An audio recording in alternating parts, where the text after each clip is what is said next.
A lot of us use our email address to sign into multiple websites, or even our cell phone number now, that it would become so much work to ever have to change it. So if you have one of those contact methods for your fans, it's safe to say that you should always be able to stay in contact with them. Yeah.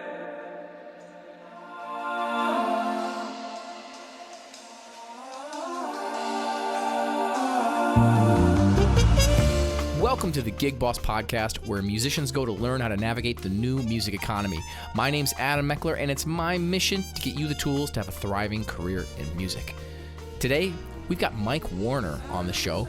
Mike is the author of Work Hard, Playlist Hard, a wonderful book about how to build listenership in a digital streaming age. And we're talking Spotify, we're talking Pandora, we're talking all kinds of other streaming platforms. Mike is now working over at Chartmetric, a great site for tracking your impact across all streaming platforms. It's a site that I recently signed up for. There's a 7-day trial. I'll report back and let you know how it goes. For now, here's my conversation with Mike Warner.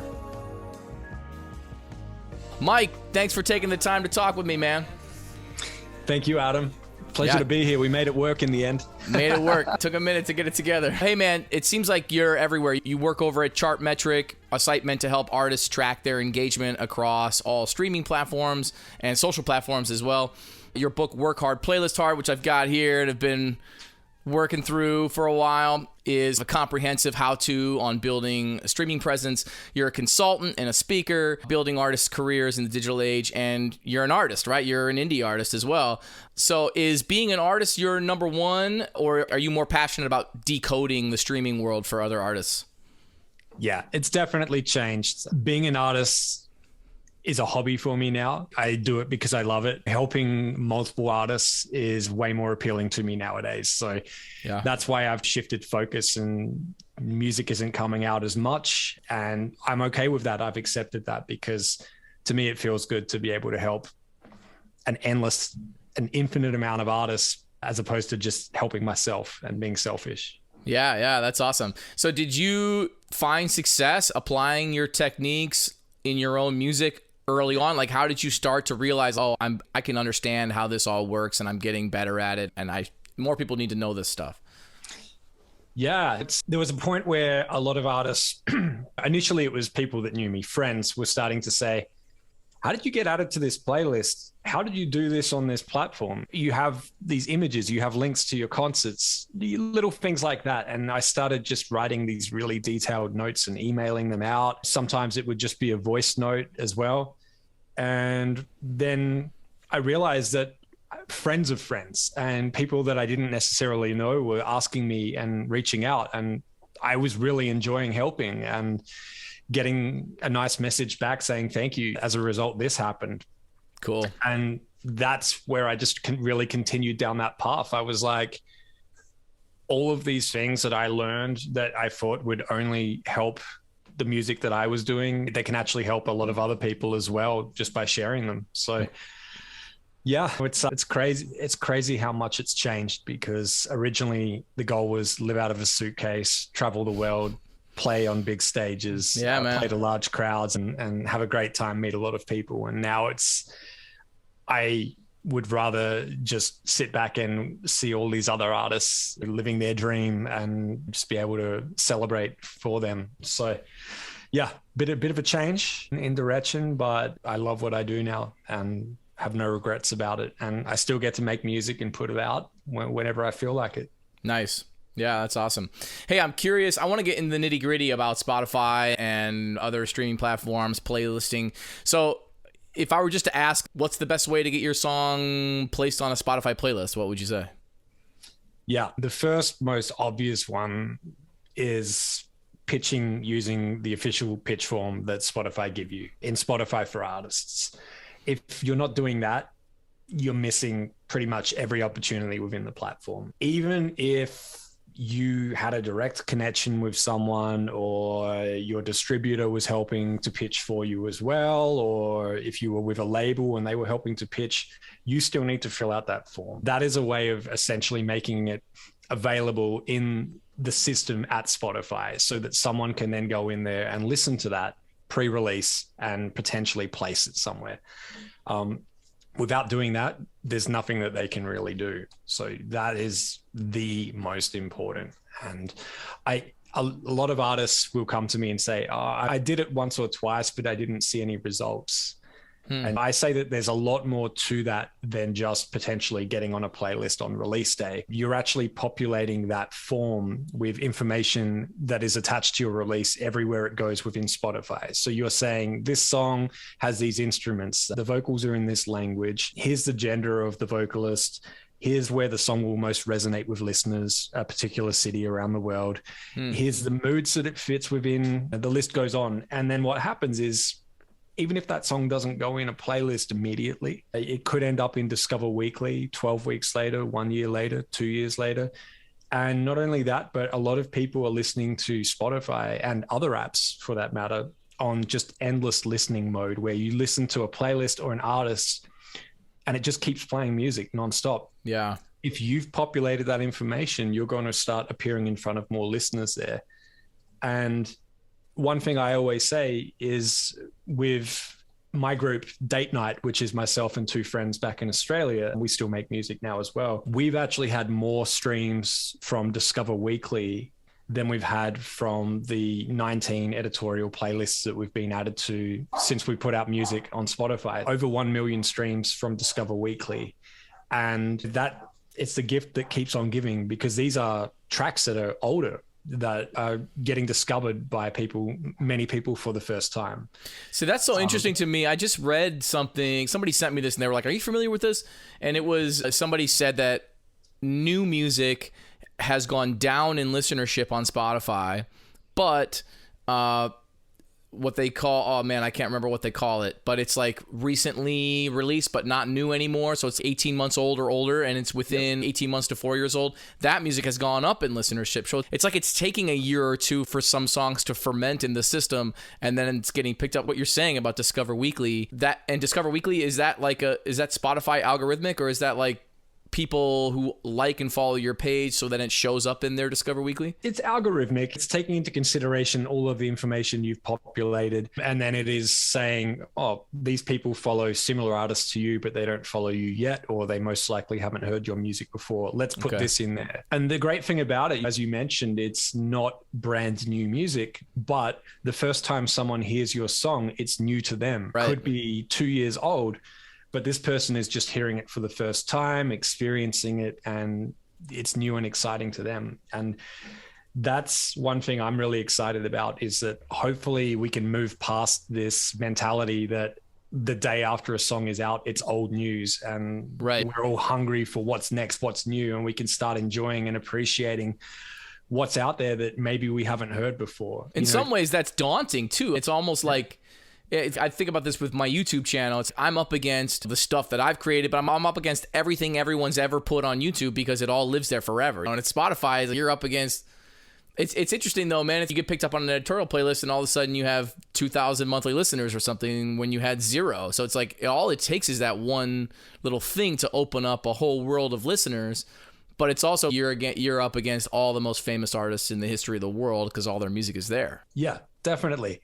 And it always shocks people when I say this. Playlists shouldn't be your entire plan. You shouldn't be banking on getting on playlists. Follow these steps, fill out the submission forms that Spotify, Deezer, Amazon Music, and Garmy, all platforms give you.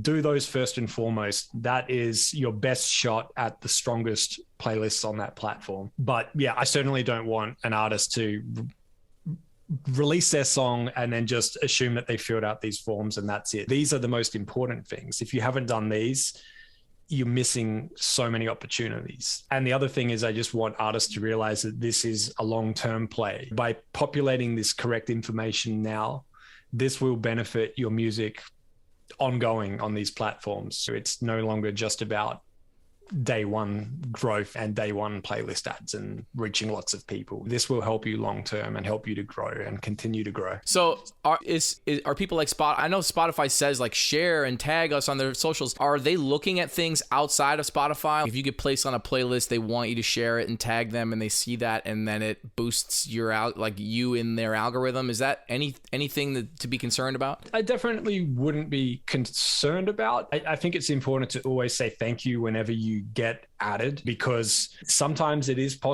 in most cases, actually, I should say, they will not be able to communicate with you and tell you that they've added you. Some of the apps will notify you, which is great. But when you discover that, even if you don't know directly who placed that song, just do a public post on social media and just say, hey, how cool is this? My new song was added to this Spotify playlist. Go check it out. Because those links are being monitored and it will be seen who shared that.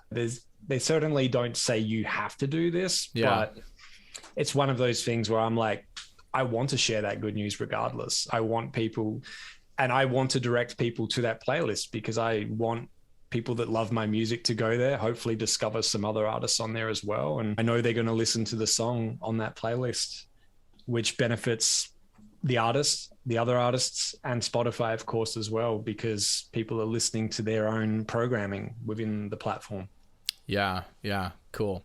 So in your book, Work Hard, Playlist Hard, which is in the show notes, linked in the show notes, you talk about playlist curation, and you give some resources for creating playlists that will push to all or most streaming platforms as you update them. What's the underlying strategy to creating playlists as an artist trying to get your own music heard?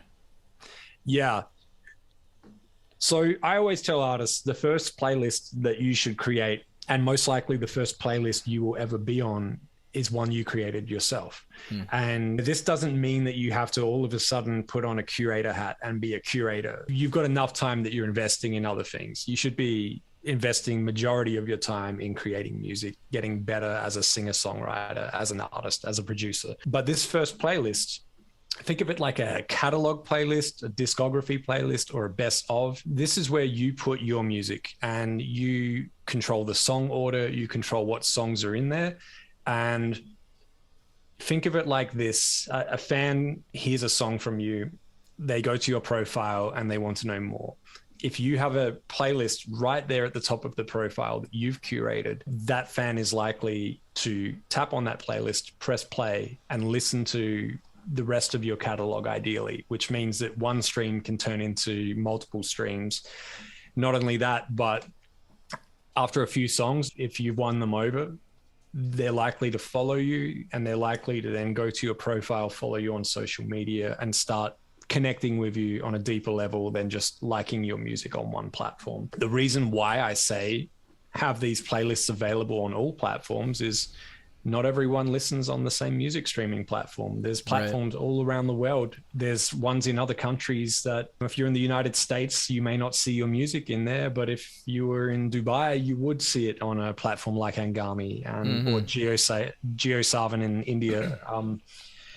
And I'm not saying that you need to have a subscription with these or anything like that. You just need to create a free account, create a playlist, and then there's these services that will allow you to synchronize one playlist, let's say from Spotify, to multiple platforms, so that anytime you change the song order, you add a song in there, remove a song, that playlist will synchronize across all of those platforms. And that way you're reaching fans regardless of where they listen, and you've just expanded your reach significantly as a result. And I always say, you have one subscription maybe that you listen to music on yourself, but fans will listen where they want to listen. So just make sure that you have that playlist and you make it available everywhere you absolutely possibly can. Yeah.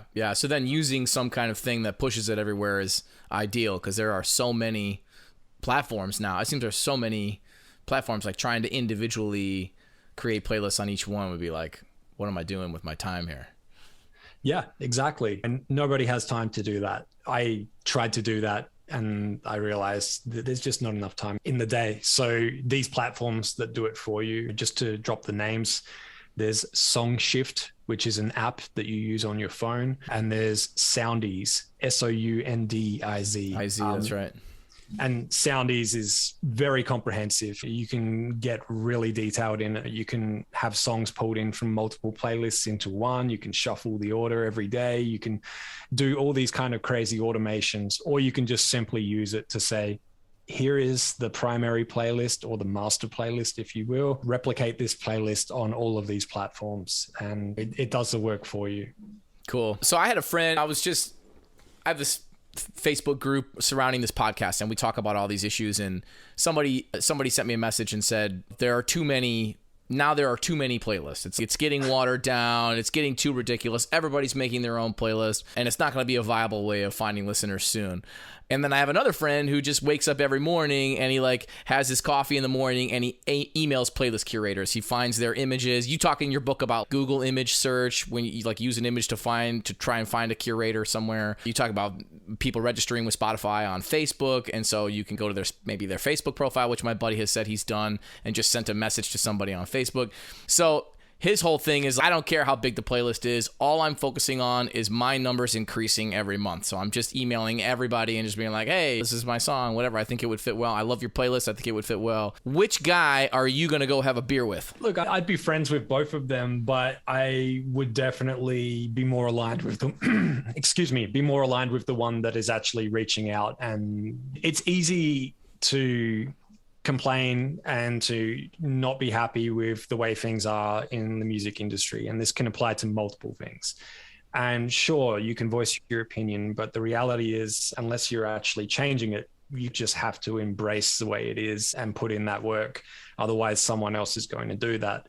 And there's too many playlists versus the person that is actually sending those emails.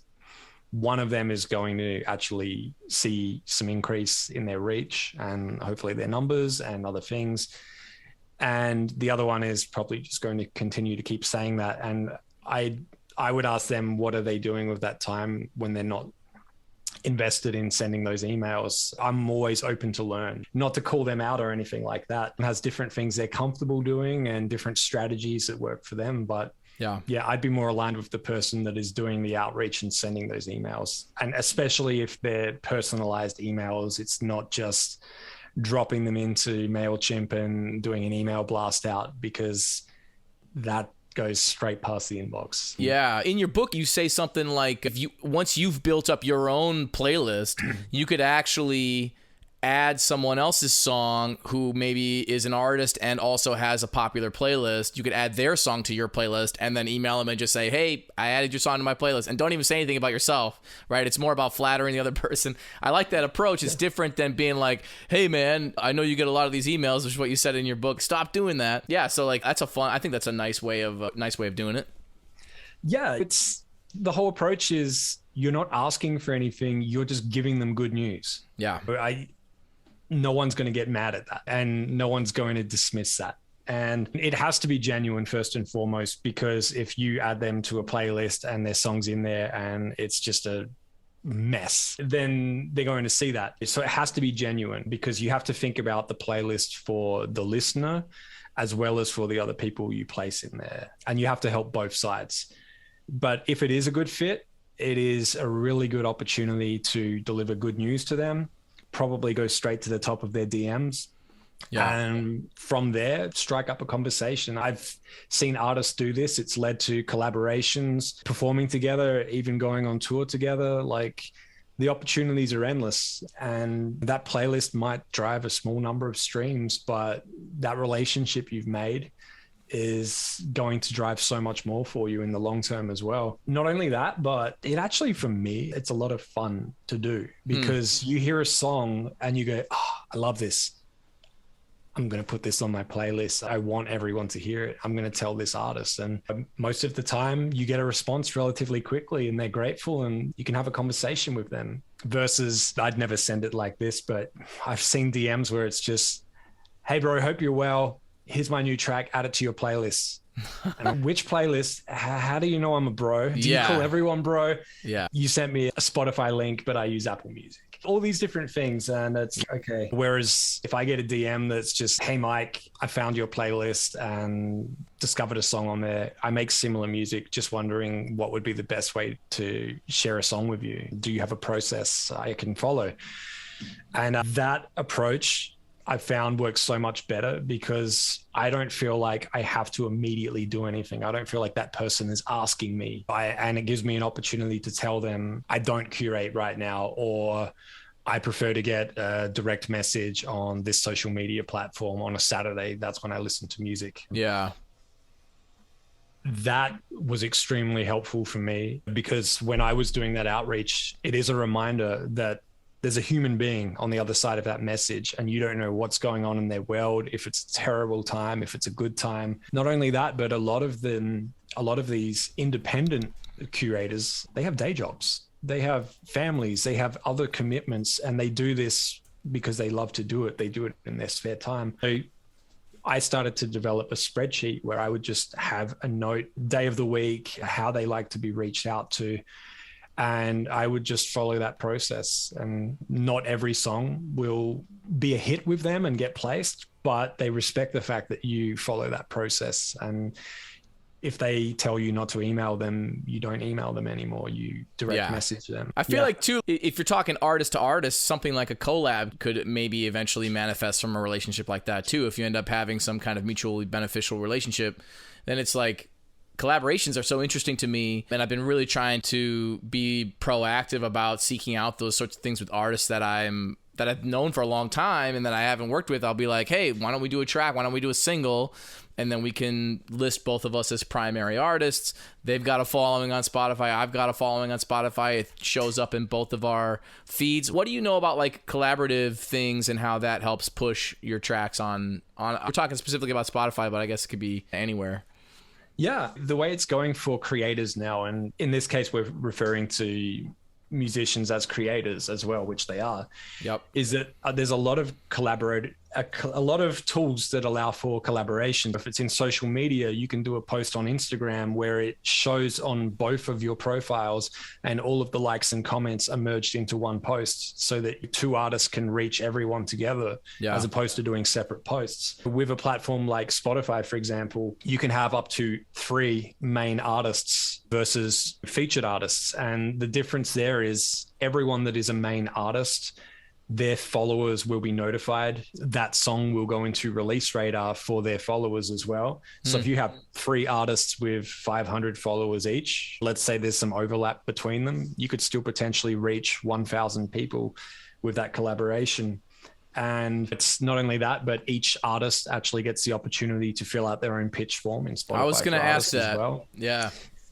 And it's just, as long as you are all aligned as far as the genre that you fall within and your sound, I don't see any concern with it. And the only time I've seen some really strange results is if you have someone that makes house music and they collaborate with someone that just does country music or folk music. I'm sure it's a cool song, but the audience for the other artists may not be as interested in hearing house music constantly being suggested to them now. But if you've got 2 people that fall within the same genre, I've definitely seen it a clever way of growing that audience for both artists. And it's another way of saying this is almost a partnership on this track. We're both in this and we're both pushing it out to our audiences.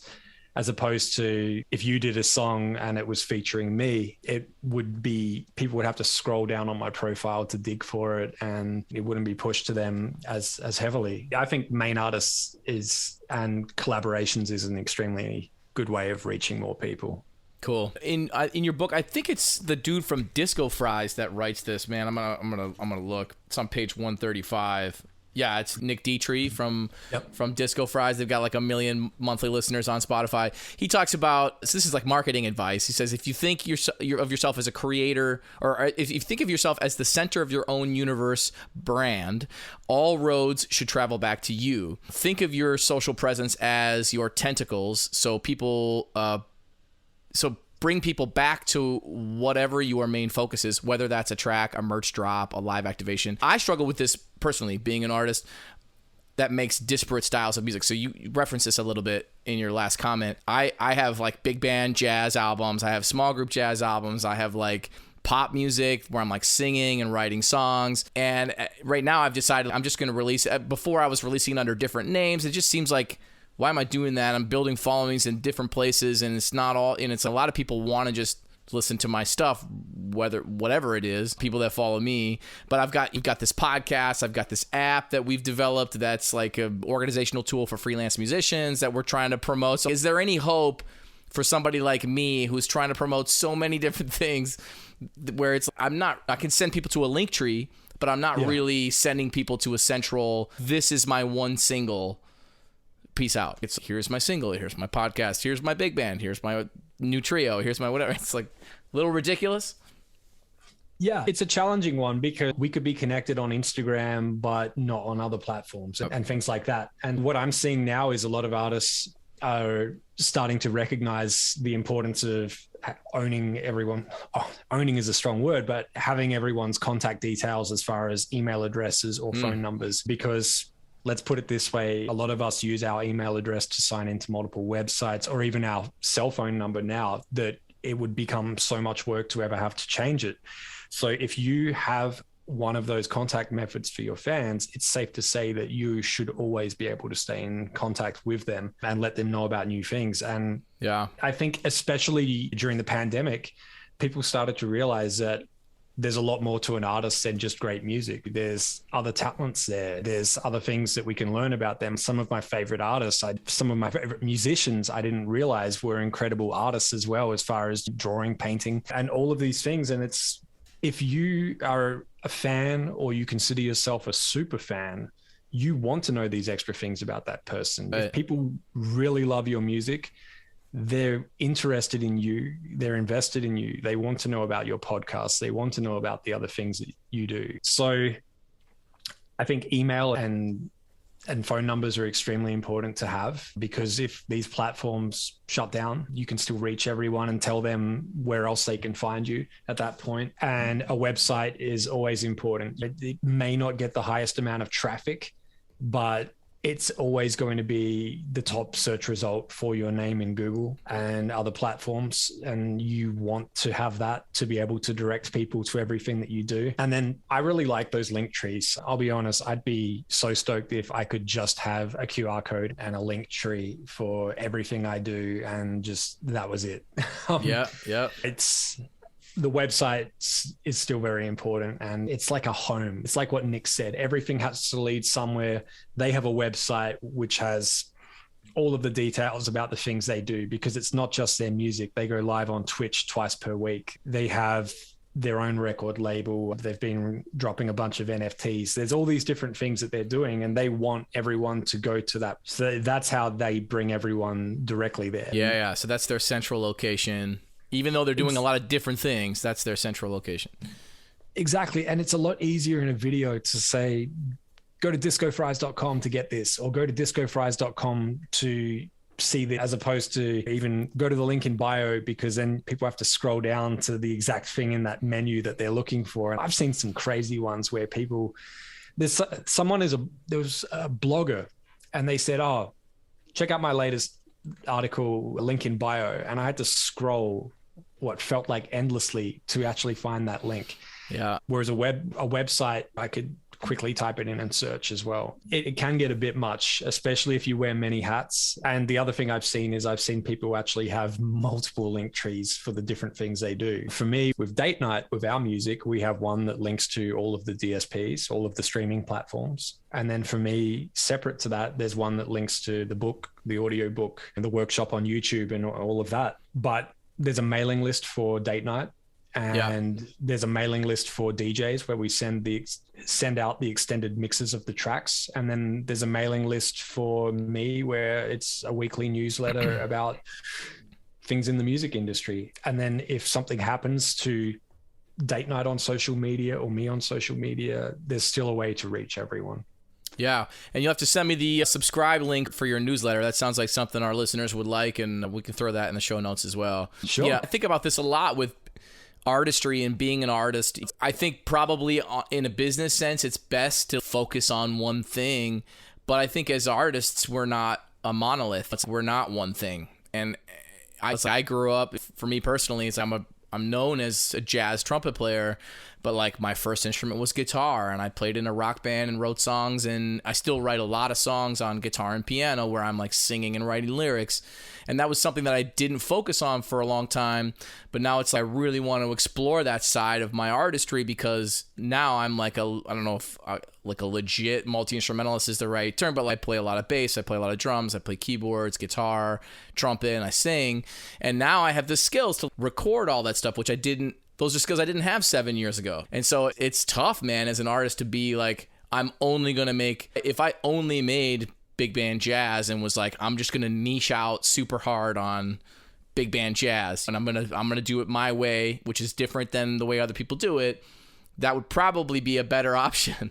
But it's, I still want to explore these other things. I like the idea of the central location where all that stuff can live, or even separate. Hey, this is me as a entrepreneur. This is me as a jazz artist. This is me as a pop artist, perhaps 3 different link trees or something. But yeah, that seems like a difficult, I know from experience, a difficult landscape to navigate. Yeah. And the other good thing about it is you can have one social media profile and people aren't just seeing constant posts about your new track. They're seeing other things that you're doing as well.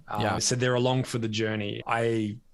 Took me a long time to learn this, but I was like, man, why are these people unfollowing me? I thought we were friends. And then I realized, I went back and I looked and I'm like, gig poster, artwork, clip, the same 15-second clip of the song. And I'm like, there's really nothing here like for them to still need to be connected to me. I'm not updating them on anything else that I'm doing. And I've seen that with a lot of artists where, most of the time when I just connect with them and I tell them and I just say, have a look at your feed and just imagine if one of your friends just posted this exact same artwork constantly or a flyer for every gig they do. You're stoked for them, you're happy, but you're going to want to start to see less of that in your feed. And yeah, that's why it's important. We wear multiple hats. We have other skills. We have other passions. Share that as much as you're comfortable as well.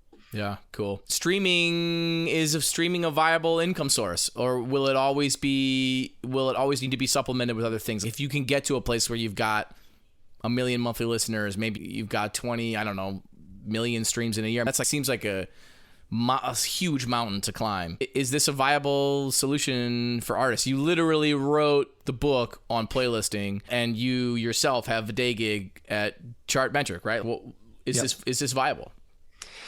I see it like being a contractor. You could have a really good month where you get paid a lot of money, and then you could be living on 2-minute noodles for the next 2 months until you get another nice paycheck. Nothing wrong with 2-minute noodles. I love them, by the way. But they're good. They're good for the price for sure. But one thing that I've been saying lately, which some people get shocked by, is I say that I definitely don't look at streaming as your main source of income. And I feel like if you do look at it that way, you're basically setting yourself up that music is going to become work for you. Every song you write, you're now going to be thinking about, will this fit in a playlist? Where can this go on streaming? And you're sucking all the fun out of it. If that happens, you may as well just get a day job. Sure. Is that bad though? Is that bad? I was just talking with somebody about this. Beethoven had benefactors and patrons. Galileo had patrons. They had to flatter their patrons. They had to go out of their way to make shit up. Galileo would make shit up about, they go, oh, and look at the stars tonight. This means that the king is anointed. And he would just make shit up to flatter his patrons. So that's part of the gig, maybe? I don't know, man. Like I'm also like, I want to be staunchly artistic, pure in that way, but also, man, we got to get our shit heard. Yeah, totally. So what I do is I encourage artists to look at it differently. Look at having your music on streaming as a way to help reach more people. Look at it as marketing, if you will. The same way that you post about it on social media, just go, okay, it's on these streaming platforms. This is a way to reach more people and spread the word. But if you're not saying, okay, I'm relying on streaming to really blow up so I can make good money from this, instead of that, you go, I'm putting it out on streaming, but I'm going to focus on merch and touring and all of these other things. Yeah. It's interesting because what happens is the streaming will get a boost as a result from everything else that you're doing. But if you do it the other way, I've just seen people that have just decided, I'm going to make exactly what I think they're looking for streaming, and they're miserable. You know, and okay, you could make a full-time income making music, but if you're not making music you enjoy, you may as well just be sitting at a desk doing something else and make music you love on the weekend. Sure.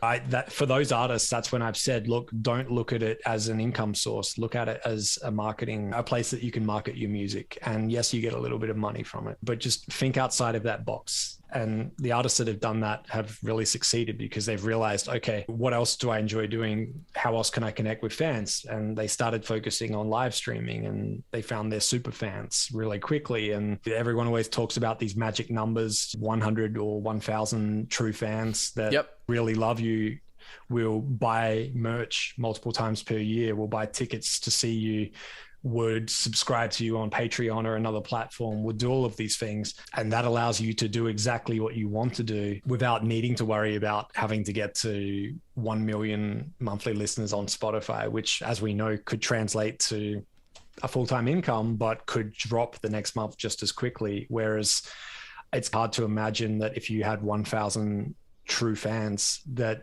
all of a sudden they're all going to disappear overnight unless you did something crazy. And it's very unlikely. You've mentioned Twitch a whole bunch of times. I feel like we should talk about it. I've heard some crazy numbers about Twitch and how like there are people making $25,000, $30,000 a year streaming on Twitch with maybe an average of 100 or 150 people watching their streams. I've heard stats that like engagement is much higher and much longer on a site like Twitch than on a place like Facebook or Instagram, where people are just scrolling through. They listen to 3 seconds of your thing or 10 seconds of your thing and they scroll by. Twitch, people are staying there for extended periods of time. I think average, I don't want to guess, but average time of listening was much, much higher than on streaming or on social platforms. So what's your experience with Twitch, and how do you feel artists fit into that?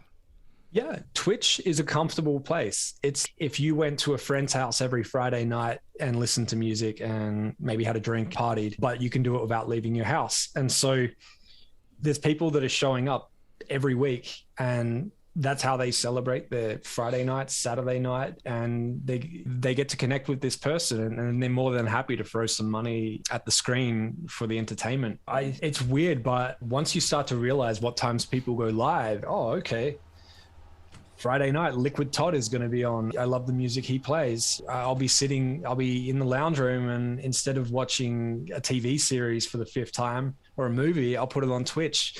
And it's that whole excitement of it being live as well. You type in the comments and the person will actually speak to you directly on camera and acknowledge you. That doesn't happen at a concert or at a nightclub. It's not like at the end of the song, an artist is going to stop and go, "Hey, Adam, good to see you. How's everything going? How's the new gig?" This and that. They can't do that, but on Twitch they can. So you've got the mix of you're entertaining, but you're also including everyone, building a community and having a conversation on there. And that's what keeps people coming back. It's not just, oh, I'm going to go watch the same live concert every Friday or the same DJ play a similar set. It's so much more than that. And that's why some people have really excelled on there and realized, you know what, I can do this from home. I don't really care to go out and travel, especially in the last few years. A lot of people are going to continue doing it. And what's great is I've seen a number of people that have done it that have then used that as leverage and booked festivals. They've played on big stages at festivals because of the following they built on Twitch. That's cool. Which has then translated to social media. That festival was taken notice and went, this person can hold a large audience's attention on a Friday night for hours. Let's get them on the stage. I always admire the artists that have done a good job of turning internet presence in whatever form, social media, Spotify, Twitch, into ticket sales at live shows. I think that's a really admirable feat. And it really makes all of it worth it. It makes it like, hey, now I can play. Somebody I've played with a bunch in the past is Corey Wong, and he's just totally destroying. And he did his thing, like he really built his thing up on the internet, on social media platforms, doing like comedic. He started with green screen stuff, and then he started doing comedy bits, and now he's like playing these massive festivals all over the world, selling all these tickets. He's really translated those likes and follows into ticket sales. Yeah, exactly. And it's not just ticket sales either. It's merch and things like that as well. I've had a number of artists that have said, oh, I don't feel comfortable expecting people to buy something from me, so I just don't make it available. I don't put it out. And then I say, think about it the other way. People love the feeling of making a purchase. They love the feeling of getting something. In most cases now, it gets delivered to their doorstep. Yep. And they're happy to part with that money. And not only that, but they love your music and what you do so much that they're going to wear that t-shirt. Like, they're wearing an advertisement for you that they paid for. Most of the time, they will actually reach out and thank the artist. They'll be like, oh my gosh, thank you so much for my t-shirt. And it's like, you just paid for it. Yeah. And it's the same with CDs, vinyl, even cassette tapes. Cassette tapes had a comeback during the pandemic. And the reality is, I don't have a cassette player. I could go and find one on eBay, but you just buy them because you love the feeling of making that transaction. And then you have something that is now a piece of art. For me, I have records, I have CDs. I love to look at them and hold them and read the liner notes. I don't have a device to play them on. My car doesn't have a CD player anymore. Yeah. But I still feel good about making that purchase and love being able to read the liner notes and to physically have that. And I'm always grateful when the artists put their music out on all of these mediums, because as a true lover of that artist, I can actually own something and have that collector's item. Definitely for any artist that's thinking, oh, I don't want to put something out that's going to cost my fans money. Look at it the other way. Put out something that your fans actually want and they're going to appreciate, and they're probably even going to thank you for making it available. Yeah. Yeah. Cool, man. So I've got a few questions left, but I know we've been talking a long time.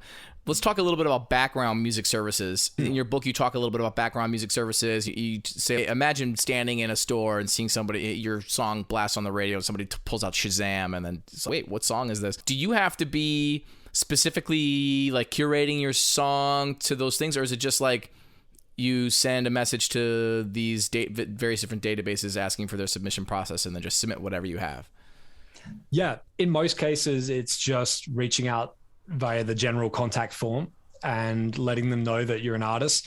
What I found interesting is, okay, you have to lead with just one track and you have to let them know what you're about, where it might fit. And then if you get a bite, if they're interested, the next question they will say is, can you give us your entire catalog and a spreadsheet with each release and the ISRC for each release and all those details? And then what they do is most of them will do a licensing deal, not a licensing deal to the level of a record label, but just, we need to be able to have permission to play your song across all of these stores that we program music for.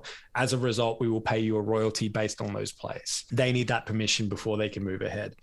And I'll be honest, it's not a lot of money, but it is a lot of reach. Yeah, cool. Well. And they don't own your tracks, right? It's not like you're... No, they just have permission to play them, basically. It's just if you set your track to radio, you've basically said you have permission to play this on the radio, and then you collect your royalties from that. Yeah. In this case, in most cases, they will pay the royalties directly to you. But yeah, they don't own the masters or the publishing. And if anyone ever tried that, definitely do not sign. But I haven't seen anyone trying to do that for a background music service. Yeah. They just need permission, basically. Cool. But yeah, it's great reach. When we first did it with Dates Nights, I sent just a cold email to Mood Media, which provides background music around the world to a number of stores in the US, Saks on Fifth Ave, Macy's. And it was interesting because we got a response, and then we gave the link to download our catalog, just a Dropbox link and the spreadsheet. And then a few months later, someone that collaborated with us that played bass on one of our tracks, he was at the Nike store in Tokyo, and he said, dude, you know that track I played bass on? I'm in the Nike store right now and it's playing. And it's okay. This isn't like my parents thinking they heard a song I made. This guy knows the song. This is legit. Yeah. And he took a video as well because he was stoked. And that's awesome. I ended up reaching out to the person at Mood Media and I said, look, I know you can't tell me all of your customer base, but can you just tell me if this was you? And they go, yes, we do program music for that store. And it was crazy because I was like, I wonder how many people are hearing it there. So then I went to, at the time, Shazam for Art, which is now part of Apple Music for Artists. Okay. And I was able to see hundreds of Shazams over multiple days that week in that exact location on the map. And I was like, damn, we're getting played in this store. And then as a result, a friend of mine, his artist name is Stonebridge. He still has a show. At the time it was called Head Candy Japan, and now it's called HKJ. But I sent him the track and just said, look, this is doing really well on Shazam in Tokyo. Yeah, and specifically from this store, probably other stores. And he ended up programming it, opening his show with it on there. And then that led to even more things. So it was like cool. That one little pitch, getting it into the background music, getting it into a store, using that information from Shazam to then pitch it for more opportunities in that location. It's just crazy the way it works. And being able to effectively use that. Like, I know I work in a music analytics company, but I'm not like a crazy data numbers guy. Like, I know they're important, but I also know they're overwhelming and time consuming.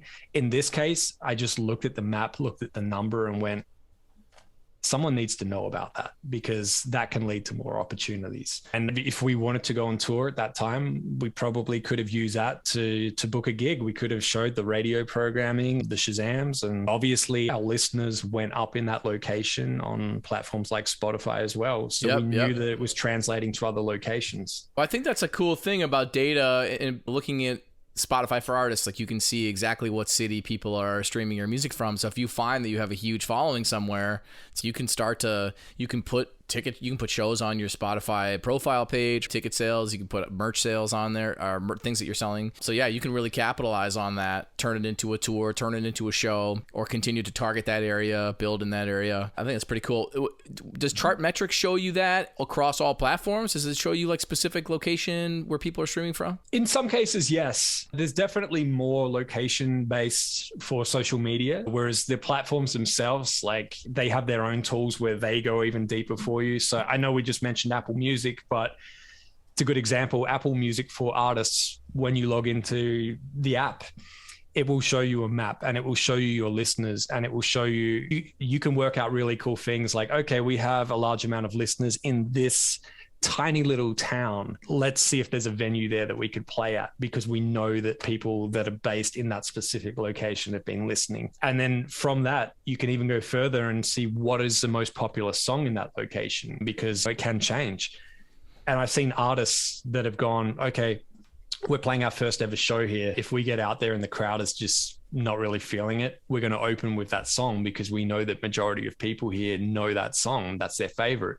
Yep. On the other side, they go there and there's a crazy crowd already having a great time. They save that song till the very last song, so people stick around till the end. Yeah. And a lot of the platforms are starting to give more of this really detailed location-based information. Obviously, they're not going to tell you the person's name or address or anything, but they're going to say, this is where people are listening, which is extremely helpful, especially for routing a tour. Yeah, totally. So what do you think about, maybe wrap it up and talk about the future? I'm pretty interested in Web3 technology. I had Matt Mazurka on the show, who's one of the co-founders of Sound.xyz, which is like they kind of package up NFTs to make them like a limited run of vinyl almost. And they really heavily curate what bands come on. And so they really screen people that are applying for their platform. I feel like there are streaming companies coming, Web3 tech streaming companies that are coming, that are maybe more user-centric models, where if you stream somebody, money goes directly from you to the artist, which is not currently how it's set up on most streaming platforms. Do you feel like all the giants fall, right? Like the giants eventually fall. So do you feel like this is coming as a different and more widely used way of streaming music in the future?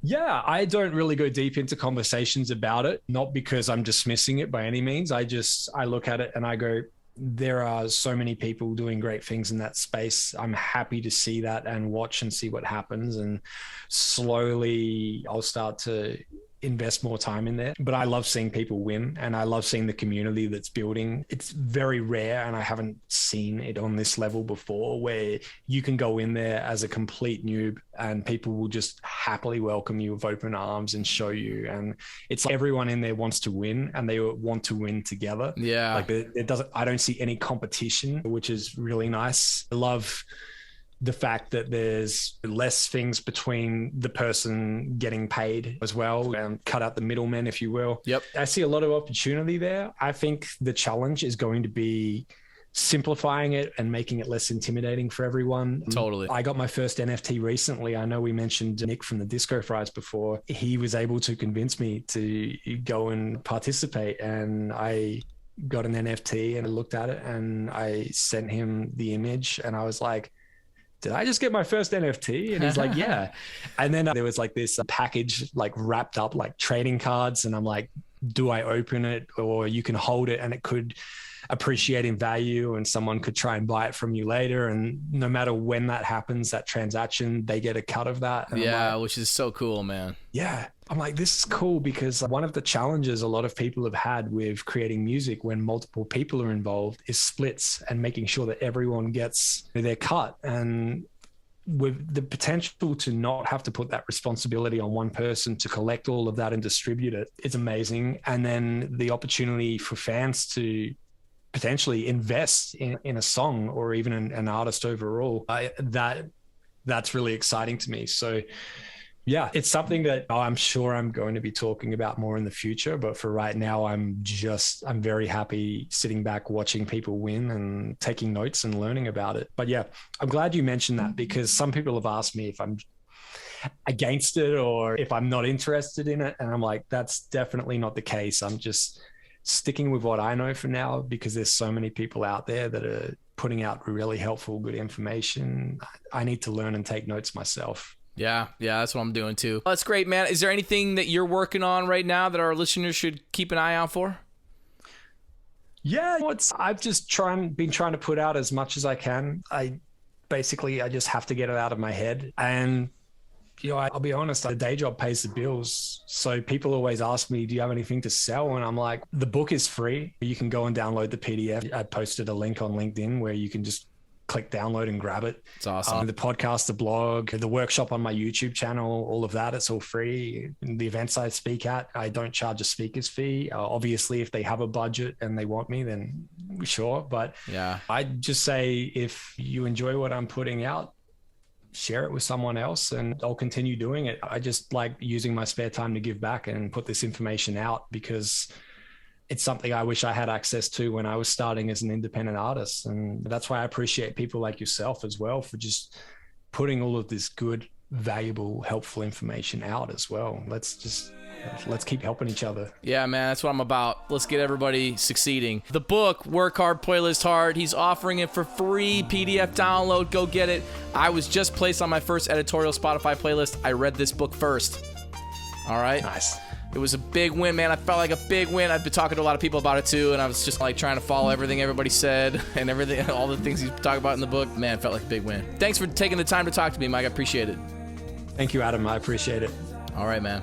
Thank you so much for listening to my conversation with Mike Warner.